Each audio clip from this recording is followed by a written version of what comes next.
Doctor Mohammad Yunus বিরাট মানুষ, Nobel prize পেয়ে বিরাট মানুষ, মাইক্রো ক্রেডিটে বিরাট মানুষ, কিন্তু দেশের রাজনীতিতে এতই ছোট যে মাপাই যায় না।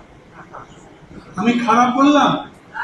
আমার শিক্ষক খুব সম্মান করি, কিন্তু যিনি ভালো ফুটবল খেলেন, উনি যে ভালো ক্রিকেট খেলবেন তা তো হয় না, সাধারণত হয় না। অর্থাৎ উনি ওগুলা বোঝেন, রাজনীতি বোঝেন না। আমরা মনে করেছিলাম রাজনীতি বোঝার জন্য আমাদের সাথে কথা বলবে, ফখরুল ভাইকে ডাকবে, আমাকে ডাকলেই আমি দৌড় দেবো, আমি তার ছাত্র। আরো যাদের যাদের পছন্দ করেন ডাকবেন, কথা বলবেন, উনি কারোর সাথে কথাও বলেননি। পার্টি করতে গিয়েছিলেন, একটা SMS দিয়ে দিয়ে পার্টি করছিলেন, ওই পার্টি হয়েও নাই। সেই মানুষ সেই দিন বক্তৃতা করলেন, দেশে নির্বাচন নিয়ে সমস্যা আছে, হামলা হতে পারে। শুনেছেন সবাই? হামলা কে করবে? দেশের মাস্টার। আরে দেশের মাস্টার হামলা করলে পুলিশ তো আধা ঘন্টার মধ্যে ঠান্ডা করে দেবে। বড় মাস্টারকে আর্মি ঠান্ডা করবে। উনি তাদের কথা বলেন নাই, উনি সরাসরি সম্ভবত এটাই বলেছেন, হামলা হতে পারে, সেটা বিদেশ থেকে।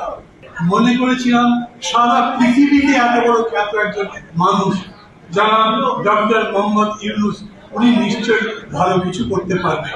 নোবেল প্রাইজ পেয়েছেন, সারা দুনিয়াতে মাইক্রো ক্রেডিটে অসাধারণ সাফল্য অর্জন করেছেন, বাংলাদেশের সংস্কারেও সম্ভবত সেই রকম একটা সাফল্য অর্জন করতে পারবেন। 8 মাস ধরে কথা বলেছি, তারপরে একটা চুক্তি সই করেছি, সনদ সই করেছি। সবাই জানেন দলিল যখন লেখা হয়ে যায় সেই দলিল বদলানো যায় না, কিন্তু দলিল বদলে দিয়েছে। যেদিন সই করেছি সেই দিন আর্টিকেল 5 ওই দলিলের মধ্যে জুলাই সনদে সেটা বদলে দিয়েছে। আর এইবার যেটা করলো ঘোষণার মধ্যে, বিএনপি তাদের নিজের বক্তৃতা করেছিল, অনেকগুলো বিষয়ে তাদের দ্বিমত আছে, ইংরেজিতে বলে নোট অফ ডিসেন্ট। ওনাদের নোট অফ ডিসেন্টের সাথে আমরা কিন্তু একমত নই। মাত্র 30% টাকায় জমির মালিক হয়ে নতুন বাংলাদেশের গড়ে তোলার স্বপ্ন দেখা বাংলা বসতি। আমরা তাদের সাথে সহমত পোষণ করি নাই, কিন্তু বিএনপির নেতারা বলেছে আমাদের এই ব্যাপারগুলোতে ভিন্নমত আছে, আমরা সেই কারণে আপনাদের আটকাচ্ছি না, আপনারা প্রস্তাব পাশ করে নিয়ে যান, সই করে দেব, কিন্তু যখন ভোট হবে তখন মানুষের কাছে বলবো এই ব্যাপারে আমাদের এই দৃষ্টিভঙ্গি। মানুষ যদি আমাদের সমর্থন করে তাহলে আমরা এটা বাস্তবায়ন করব, আপনাদেরটা করব না। এটা ঠিক কথাই, জনগণ যা বলবে তাই তো হবে। অতএব তাদের প্রস্তাবে ভিন্নমত থাকলেও আমরা সেটা মেনে নিয়েছিলাম, এবং আমরা যেটা বুঝেছি কমিশনও সেটা মেনেছে। অদ্ভুত বিষয়, কমিশন এখন আমাদের সামনে প্রস্তাব হাজির করবার সময় সেই সমস্ত নোট অফ ডিসেন্ট বা ভিন্নমত বাদ দিয়ে দিয়েছে। এটা একটা 410 ডিগ্রি হলো না?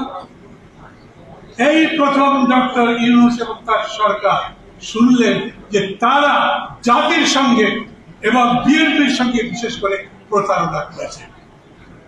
আমি একটু ভুল বললাম, প্রথম শোনেন নাই, উনি যাদের কথায় দেশে এসেছিলেন, দেশের দায়িত্ব নিয়েছিলেন, বলেছিলেন ওরা হচ্ছে আমাদের নিয়োগকর্তা, যারা এই আন্দোলনের মূল ভিত্তি তখনকার মতো স্থাপন করেছিল। এখন যারা এনসিপি করে তারাও বলেছে এই সরকার আমাদের সাথে প্রতারণা করেছে। আচ্ছা, যে সরকার দেশে ভালো নির্বাচন দেবে, জনগণের কাছে গ্রহণযোগ্য নির্বাচন দেবে, সেই সরকার যদি প্রতারক হয় তাহলে আমাদের করার কি আছে? ডক্টর মোহাম্মদ ইউনূস বিরাট মানুষ, নোবেল প্রাইজ পেয়ে বিরাট মানুষ, মাইক্রো ক্রেডিটে বিরাট মানুষ, কিন্তু দেশের রাজনীতিতে এতই ছোট যে মাপাই যায় না। আমি খারাপ বললাম? আমার শিক্ষক খুব সম্মান করি, কিন্তু যিনি ভালো ফুটবল খেলেন, উনি যে ভালো ক্রিকেট খেলবেন তা তো হয় না, সাধারণত হয় না। অর্থাৎ উনি ওগুলা বোঝেন, রাজনীতি বোঝেন না। আমরা মনে করেছিলাম রাজনীতি বোঝার জন্য আমাদের সাথে কথা বলবে, ফখরুল ভাইকে ডাকবে, আমাকে ডাকলেই আমি দৌড় দেবো, আমি তার ছাত্র। আরো যাদের যাদের পছন্দ করেন ডাকবেন, কথা বলবেন, উনি কারোর সাথে কথাও বলেননি। পার্টি করতে গিয়েছিলেন, একটা SMS দিয়ে দিয়ে পার্টি করছিলেন, ওই পার্টি হয়েও নাই। সেই মানুষ সেই দিন বক্তৃতা করলেন, দেশে নির্বাচন নিয়ে সমস্যা আছে, হামলা হতে পারে। শুনেছেন সবাই? হামলা কে করবে? দেশের মাস্টার। আরে দেশের মাস্টার হামলা করলে পুলিশ তো আধা ঘন্টার মধ্যে ঠান্ডা করে দেবে।